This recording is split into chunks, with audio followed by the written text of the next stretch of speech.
Welcome back to the Nerdrotic channel. My name is Gary Beekler, and I come to you from nerdrotic.com. And we are here to discuss the Orville Season 2, Episode 4. And with me, in parts unknown, is Susan Leighton of 1428elm.com, the writer, the editor. What's up?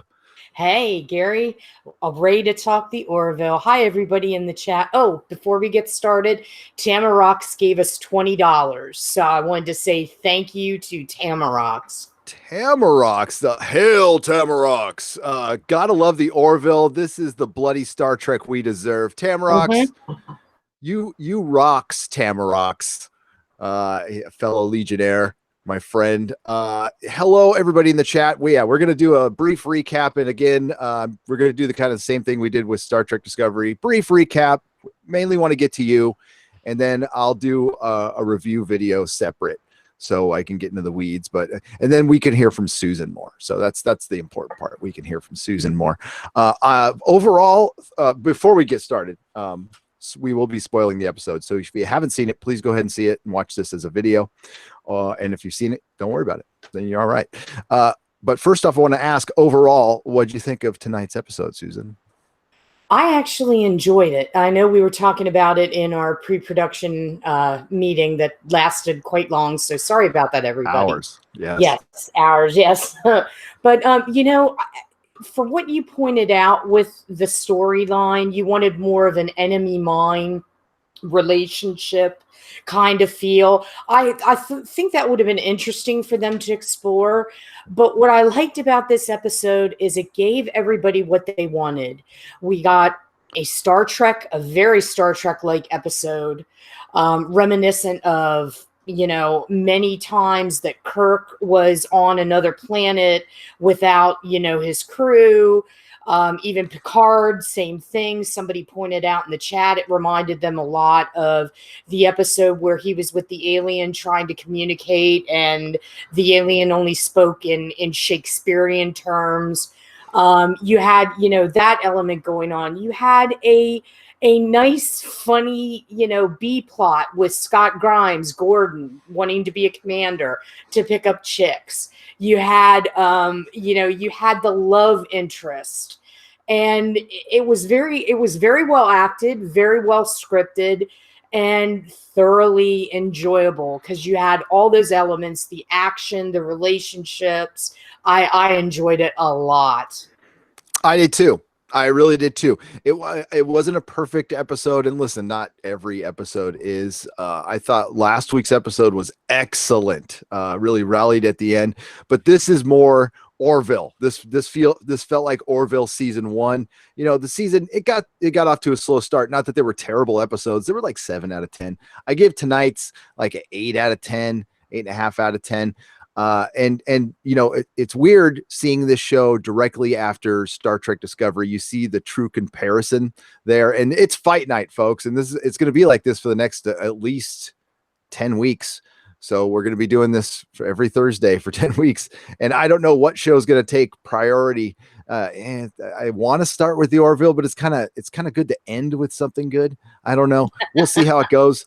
Tonight's episode, the only thing. Okay, so what we had Ed and his relationship with Janelle.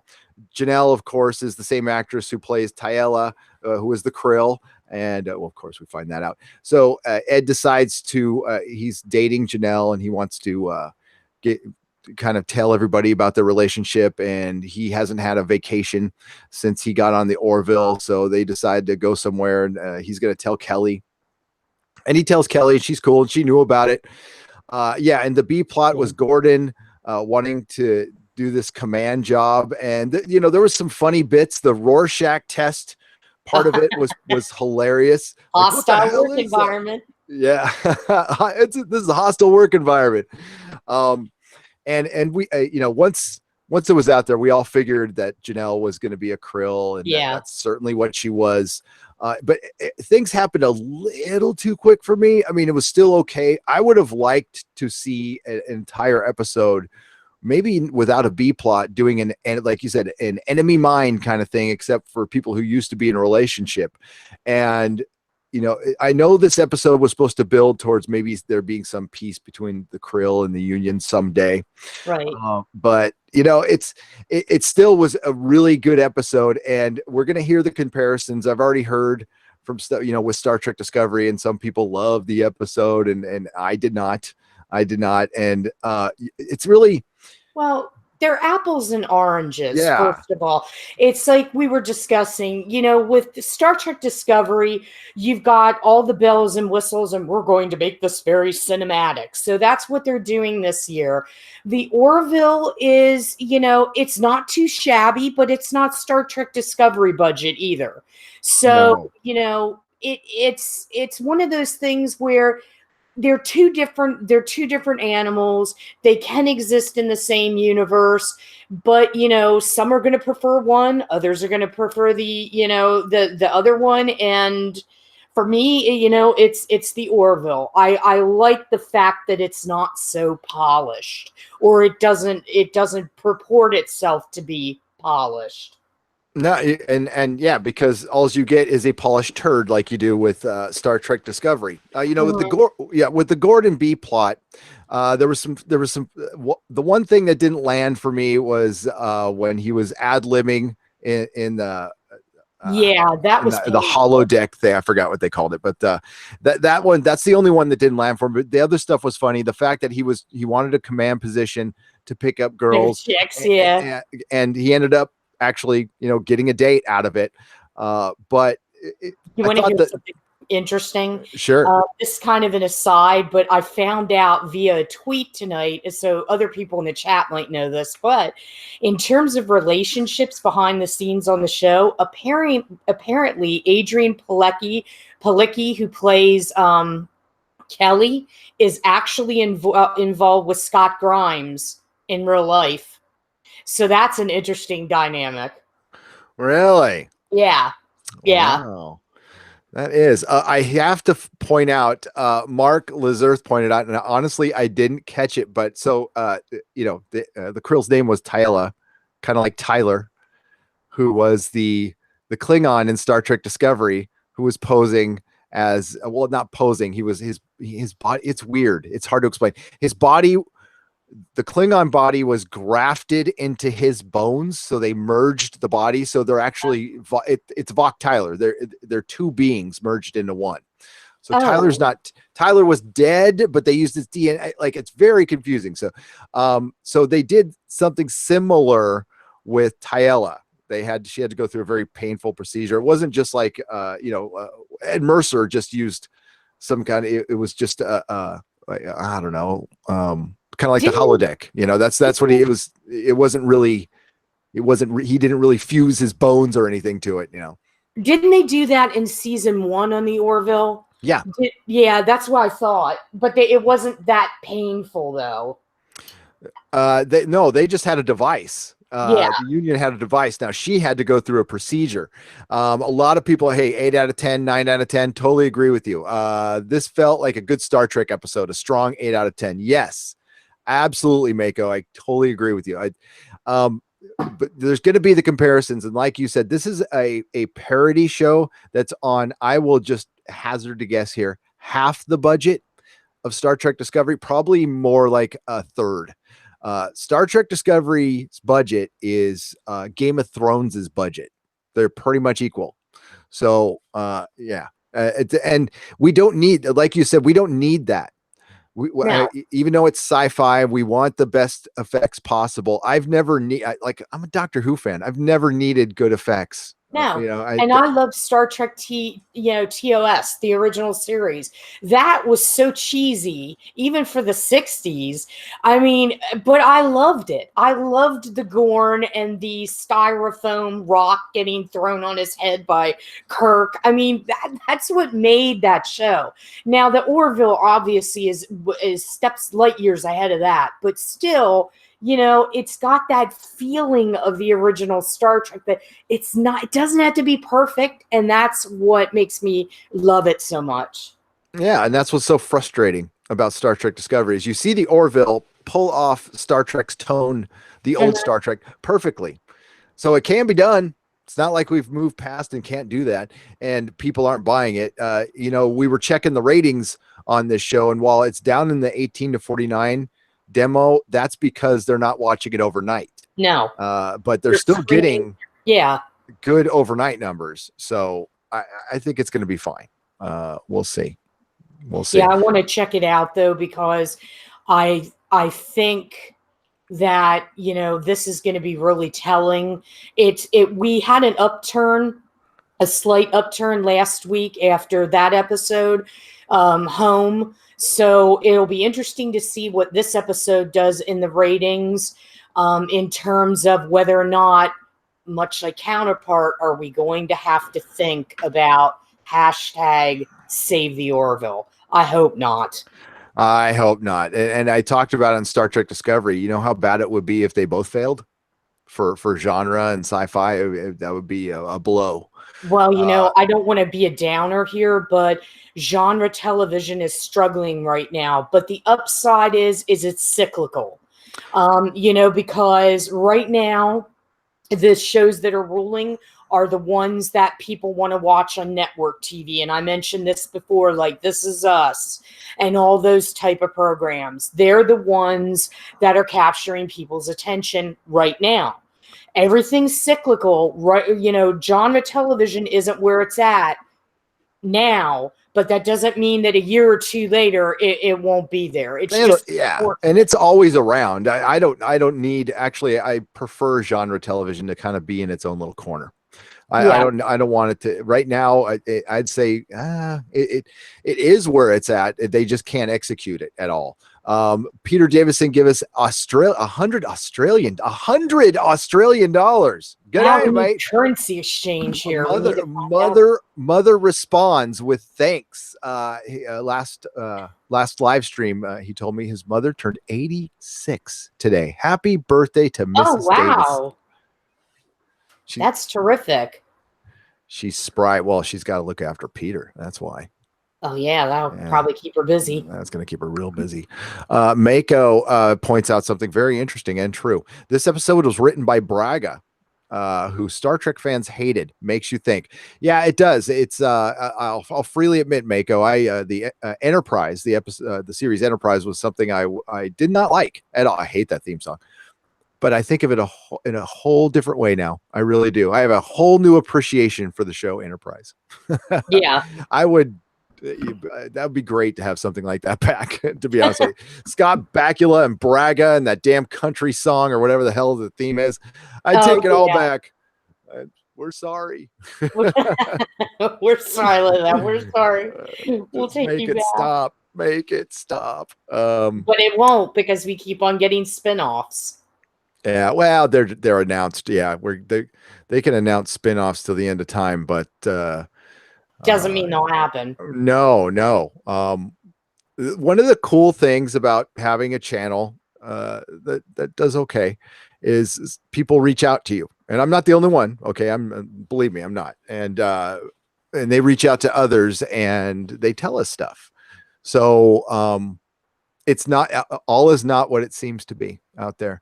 But you guys know that. You're smart. That's why you're here. You're smart because you do not take anything the studios say at face value.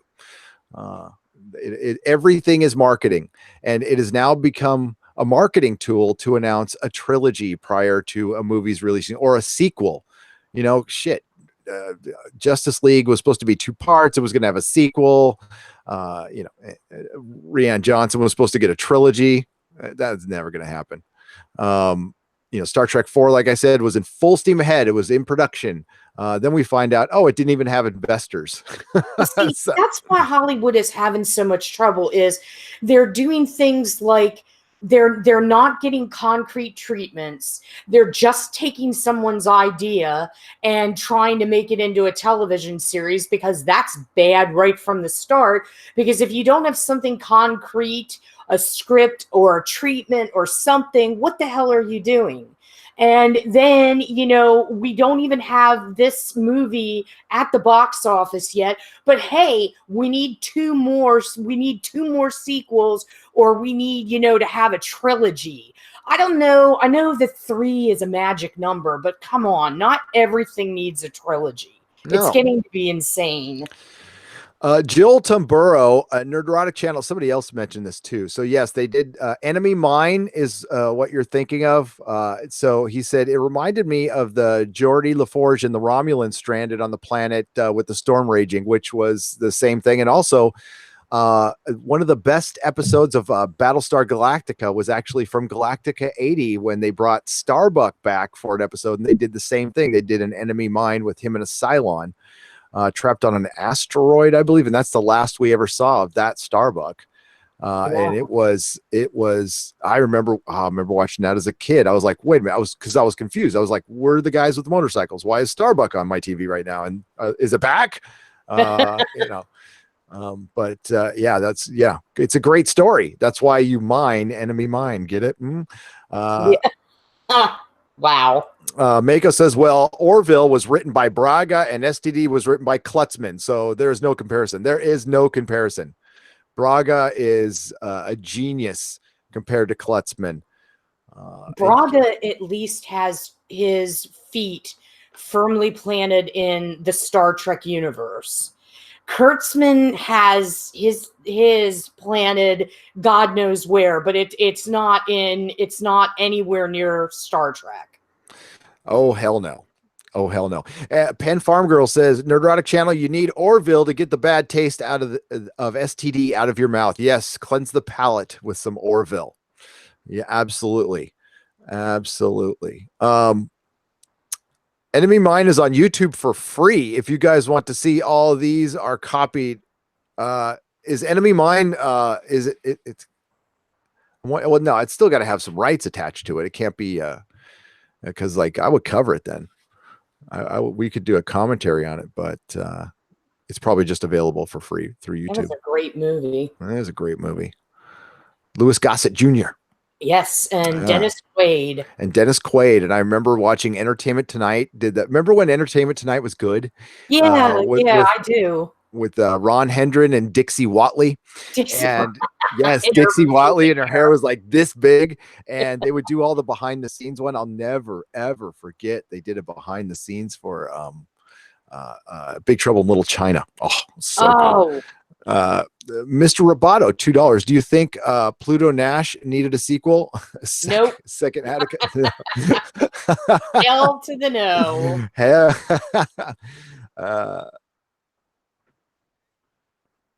Montana Horseman at Nerdrotic Channel. Small detail, but all of those orange bird of paradise flowers on the planet, that was super the original series looking. Yes. Yeah, it was that too. Yeah, they remember were that planet that they were at, and I forget the episode name, but it did remind me of when Spock was smelling the flower and got the pollen in his face, and then he became human and he was being tortured. Yeah, that's I got that feeling too. Yeah, it looked like they were definitely in the hills of Southern California. And definitely where TNG was for several episodes. Well, they used to film that stuff in Malibu, and then you could go out to San Bernardino and get that look too. So it's not far. They go to Chino Hills too. Chatsworth has that look too. Yes, it does. If you go, there's a campground in Malibu. It burned down, I think, but that's where they used to film MASH, and you could go to the campground. Malibu Creek State Park. I used to live right up the street from that. Really? Yeah, I used to camp there all the time. Used to camp there all the time. There you go. But it burnt. It's gone now. It burned. Sayquist, $5. We should watch old movies on a live stream and Nerdrotic on Nerdrotic all together here on YouTube. We could do that. That would be great. A watch party. We find a movie that we can all watch. Not Plan 9. But something else. And speaking of which, my creature features appearance is either this weekend or next weekend. I'll find out soon. All right, great. Find out. We want to know. Yeah. Maybe not everything needs a trilogy, but I'm happy we're getting John Wick 3. Hell yeah. John Wick's awesome. That's already getting a hot buzz on that.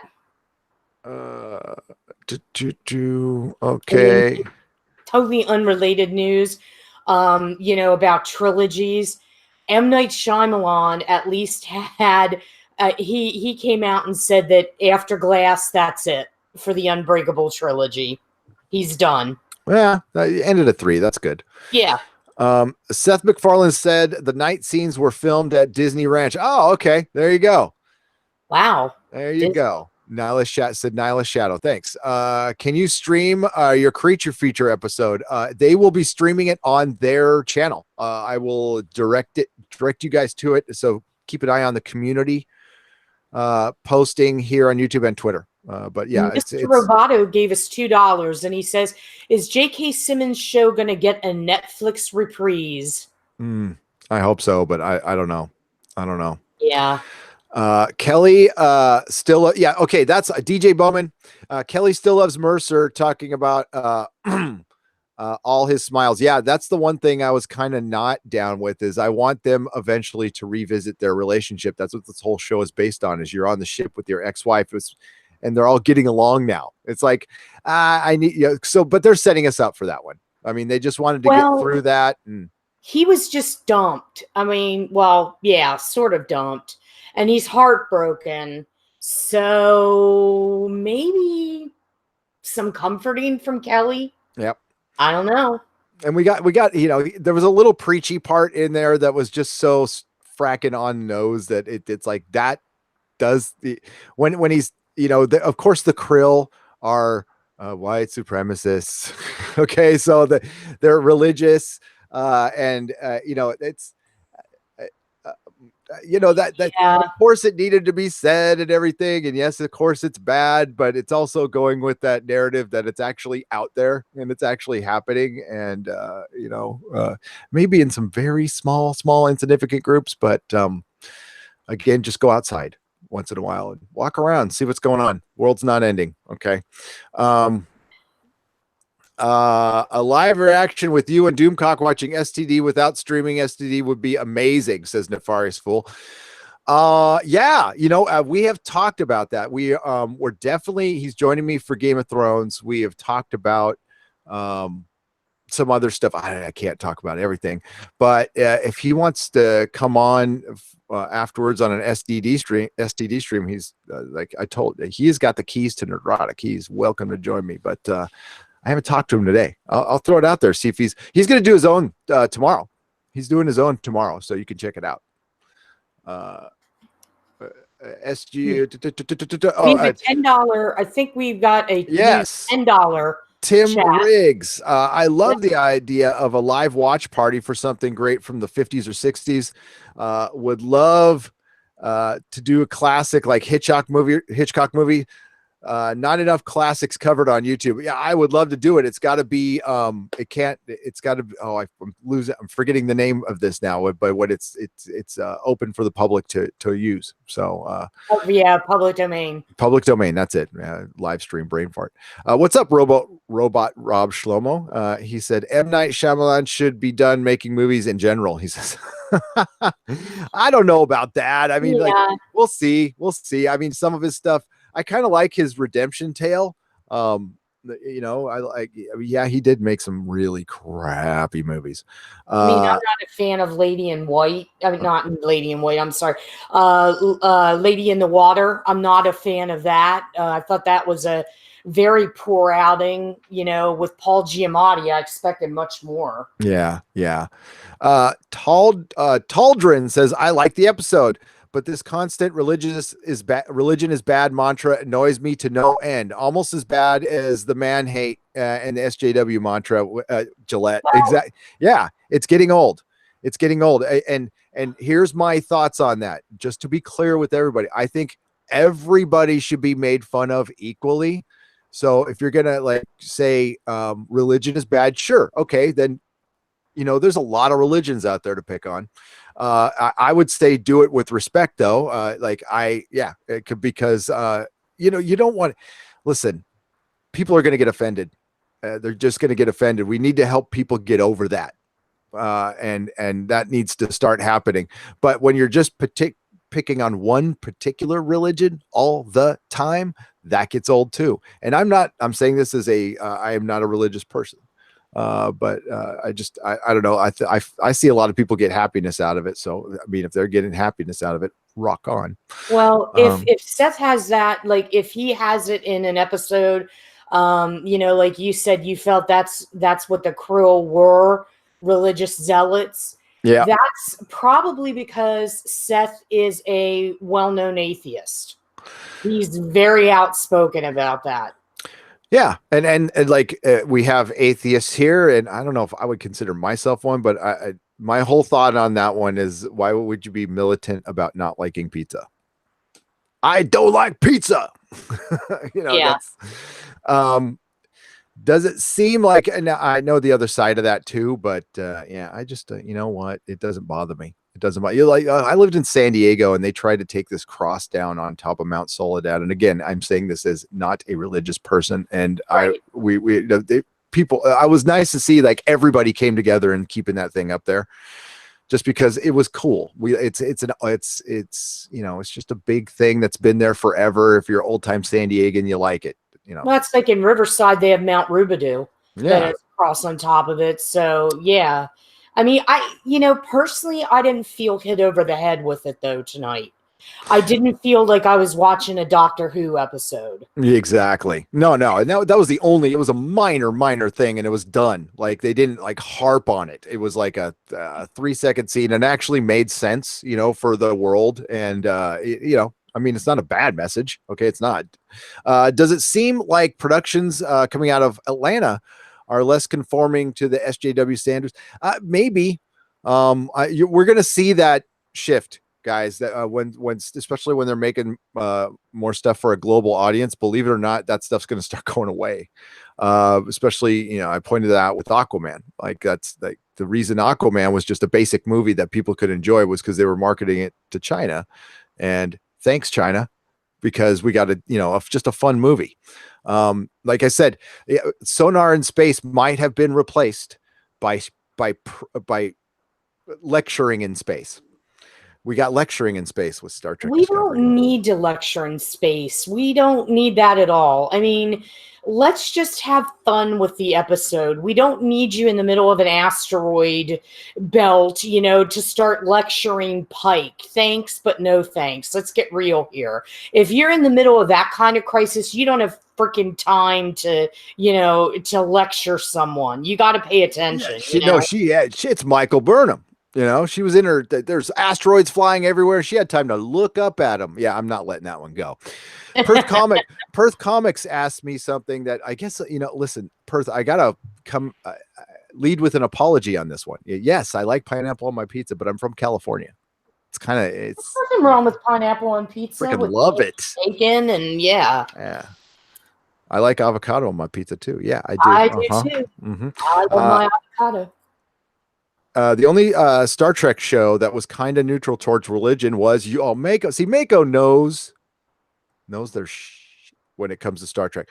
DS9, you're right. DS9 handled so much. DS9 is getting the love it deserves. And straight up, I didn't love DS9 when it came out at the time. It took me a long time to get used to it, and I appreciate it much more now than I used to. But Mr. Roboto wants us to guest star on the Orville. I wish that could come true, Gary. Yes, I'm available, Seth. I don't even have an agent. You can just nerdrotics@gmail.com, and I'll work for the base salary. Dude, I'll work for buy me lunch. Seth, I just come in and sit in the writer's room. I can do that. Tell you what, I'll buy you lunch, Seth. But I mean, like $100 budget. That's all we can go. Okay. So, Gary doesn't like pizza. No, I love pizza, Hidden Wiki. Are you kidding me? It doesn't love me all the time though, because I'm old. DS9 was great, but religion is blasphemy. Do you think that I saw what you did there? Do you think that DS9 was probably non-religious because it was about all these different cultures and way of life coming together? So there was really no room for that. Yeah. Tim Riggs, $5. Star Trek is not for lecturing at space. That's horrible heresy. Warhammer 4K is the IP for preaching in space. Well, they'll get to that eventually, Tim Riggs. Thank you for the $5 super chat. There's some places they haven't infiltrated yet. I want to see some crazy stuff in space. I want to see a dude with a whole planet stuck on his head. I want weirdness, says DJ Bowman. DJ Bowman, watch The Boys. Watch The Boys when it comes out, because I'll give you a little spoiler. Somebody tries to have sex with a planet. Whoa. I don't know if they'll pull it off in the TV show, but oh, I don't even want to go down that rabbit hole. We'll talk about that one Friday. We'll talk about that one Friday. On the East Coast, if you ask for pineapple on your pizza, they lynch you on the spot. Well, you know, that's why I don't live there. Really? That's dumb. Susan in the writer's room. Hashtag Susan in the writer's room. I'm for that. Yeah, let's do that. Well, for one, she knows how to write. If you guest star, have them make you a badge with their glasses logo on it. Oh, that'd be awesome. I just want one of their badges. Do they? I could see you in a uniform, though. I could see you in the union uniform. You'd look good. Oh boy. As long as they don't make me shave, I'm good. Thank you. The Orville handled the religion quite well tonight. DS9 Race last season just sucked. I don't know about that. Yeah, it's, you know, yeah, I don't think it wasn't a thing on religion as much as it was a straight poke at the what's going on today. Yeah. I'll just leave it at that. I don't really want to get into it. Sex with the Planet. Yes. Sex with the Planet. I'll leave you guys hanging with that one. You know who directed tonight's Orville episode, right? No, who directed it? Who directed it was Robert Duncan McNeil, as everyone knows, Paris from Voyager. Wow. There you go. Yeah. It was written by Braga, and that's why it felt so much like a GD Trek episode, right? Yeah, right down to the flowers in the Malibu looking hills in Southern California. Maybe homesick seeing that. Can we start hashtagging for Jonathan Frakes to direct an Orville episode? I'm sure he would. He wouldn't have to campaign to do it like he did for Star Trek Discovery. That is, that is. You want to talk about blasphemy? Jonathan Frakes directing one is blasphemy, but like him having to campaign for it. Yeah, that he wouldn't. I think Seth would welcome him with open arms. I think that would be a great match. That would be a great episode. Wait a minute. Nihilist Shadow said Frakes directed Orville episodes already. Wow, I must have missed those. Last season. I thought he did. Yeah, you're right. Yeah, okay. Rob Slomo says we take pizza seriously over here. Hey, you know what? I'm not going to judge anybody who takes certain things seriously. I mean, look at this room I'm sitting in. Mike Brown says Frakes is on the list for this season. Great. Oh, good. Yeah, I heard there was practically a Next Generation, reunion this season. They're going to try to bring more and more people in. Listen, it's kind of fun to watch. They're on the same night. They're using the same names. Star Trek Discovery tried to get funny tonight, which was, I mean, in itself was funny. None of the jokes were really that funny, but yeah. Oh, look at them. They're trying humor. I know. It's so cute. Tim Riggs, $10. To me, DS9 was truly entertaining after I hit my 30s. In maturity for me to truly appreciate the depth of the stories. In the Pale Moonlight is one of the best episodes of TV ever. Who wrote that one again? Why don't you read a chat? Because I want to. Sure. Thanks, Nihilist Shadow, for saying Frakes directed the episode Prio with Charlize Theron. I watched everything, obviously, in season 1, but I guess I didn't pay too much attention to who was directing, more so to the episodes and the writing, so that's my fault, but I will start looking at that this season. And Andre Susie says, I want to see Brent Spiner on the Orville. Well, if you can tear him away from Broadway, you might be able to get him. Strawberry Hellcat, when will we see one of the Leviathan Leviathan class ships on Orville. They looked fantastic in the book. That's a good question because I couldn't help but think that the Krill ships reminded me so much of the Birds of Prey. It was uncanny. Which is my favorite ship design. Oh my god, I love the Bird of Prey. It's so beautiful. Yeah, those ships are damn cool looking, but we'll probably see it eventually. It looks like they're moving towards something a little bigger. So yeah. I like how isn't Brent Spiner playing Isaac? You know, Isaac does. When I first heard Isaac last season, I was like, wow, we're getting very close to Data. He even sounds like Data with the inflections and everything. That would be kind of funny, though. He does. Now, I love Isaac. I think it's a good character. Yeah. Great character. I guess we're going to get a replacement security officer. I don't think we're going to get Patrick Warburton for the whole season, which is too bad because I love that character. I think they're bringing back. They're going to replace Alara with her same species. Oh, Jessica Zor, however you pronounce her name. Yeah, I read that. So I don't know if that's a great idea. That tells me right there that she wasn't supposed to leave. Something happened, because if you're replacing it, if you want to keep the same dynamic, but you got rid of the actress and she just left to be on a little indie movie and left a major network series. Yeah, something went down. Come on. Well, at least I'll give them props for this. They're being discreet about whatever it was, which is, rare for Hollywood. Yep. Arcanto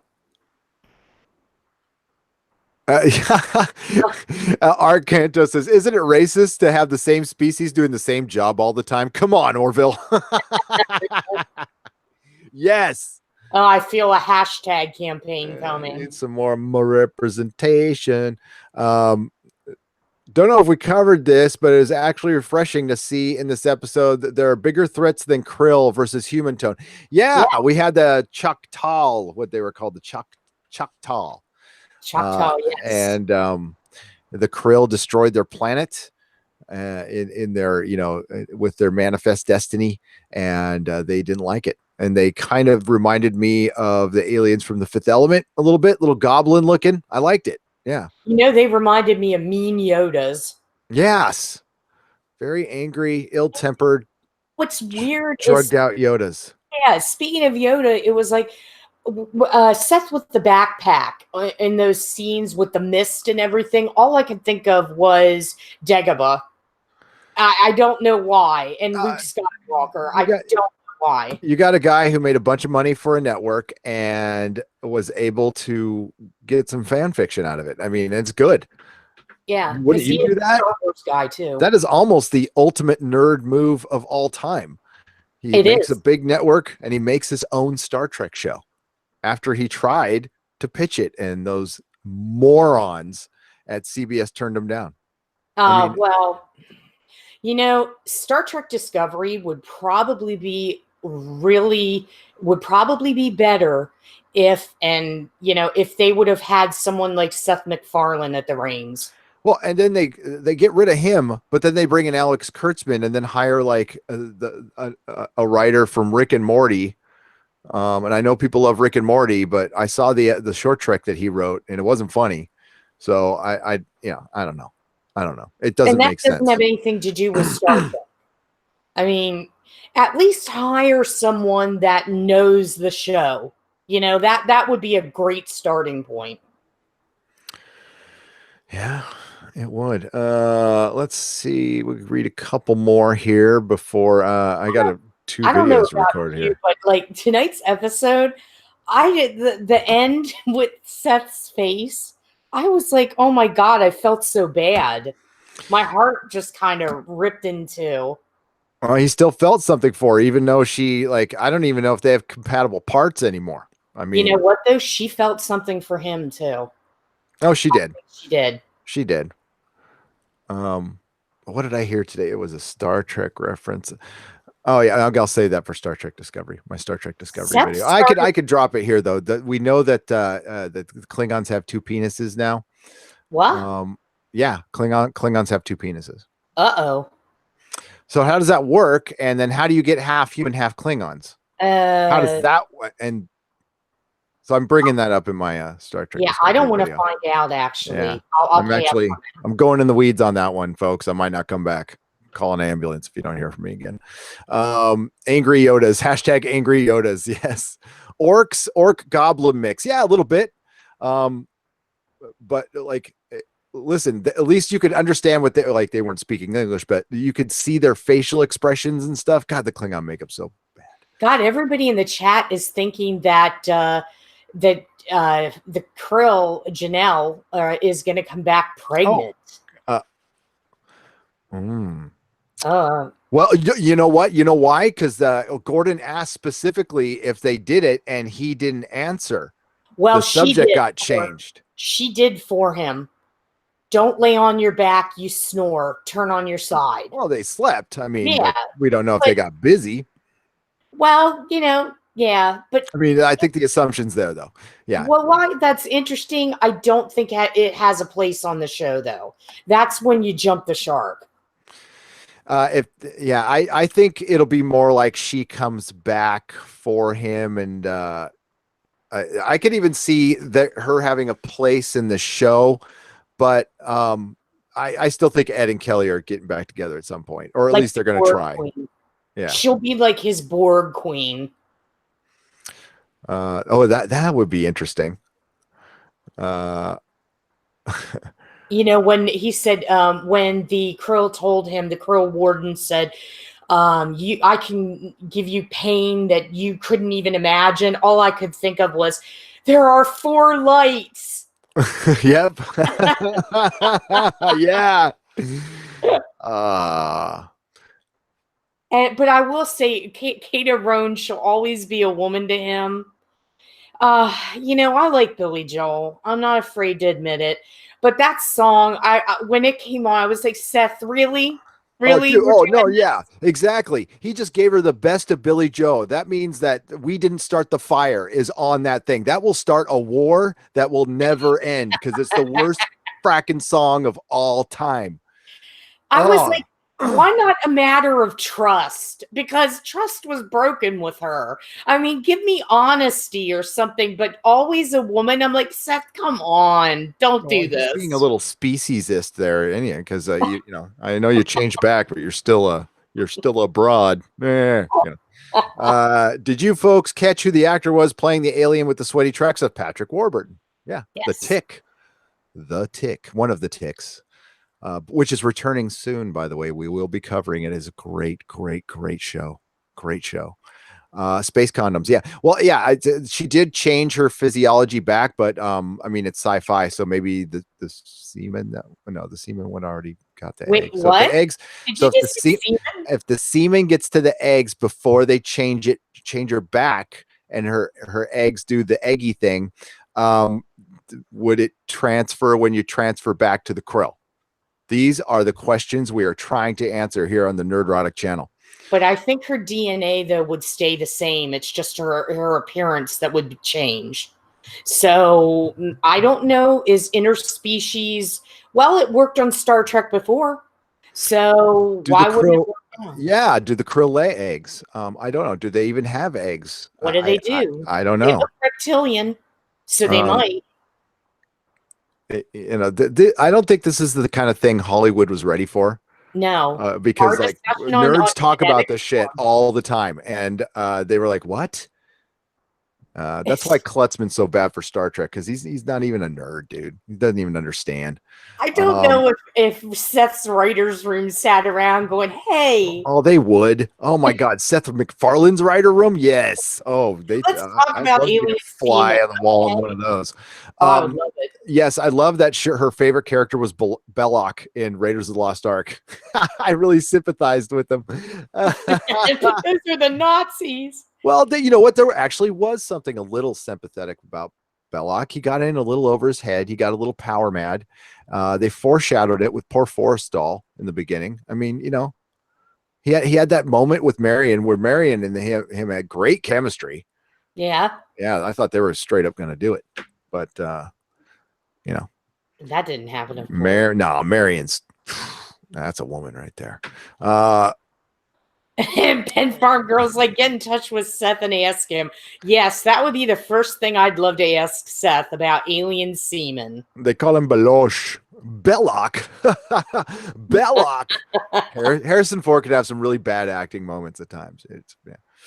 All right. Well, wow, we missed this. John Glue says Seth answered all sorts of questions on Twitter tonight. Oh, damn it. Oh, shit. I missed that one. Well, we can always go find it. We can always find it. All right, folks, we're going to wrap this one up. Thanks for joining us. This is the first of many, many Thursdays where it's, double feature night, double feature. We got Orville, we got Star Trek Discovery, and us hanging out. Oh, we got a $5 super chat from Jolton Burrow. A pity Robert O'Reilly is sort of retired. I'd love to see the Krill version of Garin. Oh, the Garin? Yeah. Wow.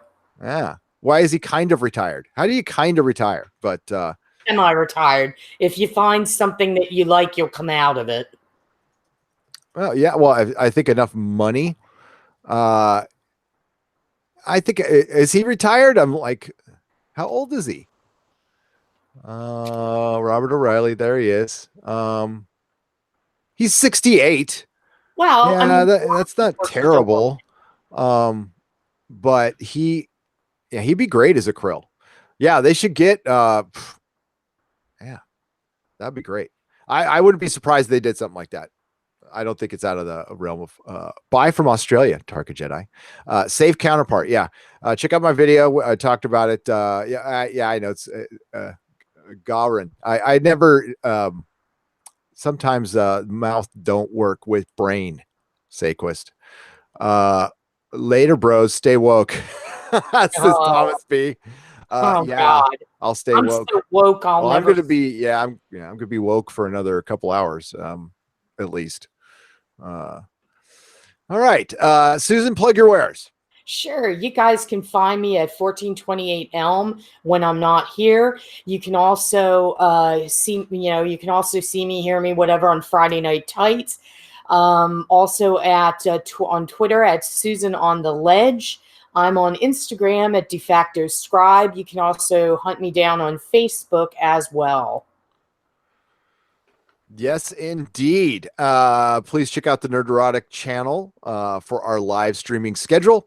Yes. And we, I don't know what we're going to do as far as the order of these, but we'll see. We'll see how it goes. Depends on the clicks, man. Depends on the clicks. But in the meantime, we'll be doing them both. Maybe we'll alternate. I don't know. People don't like that, though. I'd much rather watch the Orville, though. So I'll get back to you. Our next show, of course, will be Friday Night Tights. Oh, actually, no. Tomorrow, some point during the day, there'll be a couple videos coming out, and I'll try to cover the first Punisher episode. If not, then I'll just talk about it briefly. Apparently, they're done after this season. Oh God, yeah, it's all done. Yeah, it's all done. Yeah, the Punisher's done. This is the last season of Punisher that you'll see, and I don't think Punisher's going to Disney. So, well, Bernthal's already signed on for the Sopranos prequel movie. Interesting. All right, cool. Yeah. All right, everybody. Thank you again. Thank you to the super chats, which I forgot to read last time, but I'm going to read them now. So Tamarox for $20, Peter Davison for 100 Australian dollars, Mr. Roboto for $2, Saquist for $5, Mr. Roboto for $2, Tim Riggs for $10, Tim Riggs for $5, Tim Riggs for $10, Tim. Jesus, Tim. And thank you so much. Joel Tumburo for $5. Thank you to all our patrons. Thank you to the Wrenches who did double duty tonight. And usually you have to pay double for that action, but I didn't have to do that tonight. So thanks, Pen Farm Girl and Mako and Jody and Johnny Pappas, if you're out there, and Viking Bitch and Movie Fanobi. And of course, Kato Roan, the show's producer, is out there. My good friend, Pen Farm Girl, Mary Ashmead, the mightiest wrench on YouTube. And thank you so much. Tim, yeah, don't worry. We all have big mouths here. It's all right. And we will see you next time. Say goodnight, Susan. Good night, everybody. Thanks for choosing us. Thanks for choosing the Orville. Yes. The Orville is the Star Trek we deserve. May the small folks sing songs of your greatness.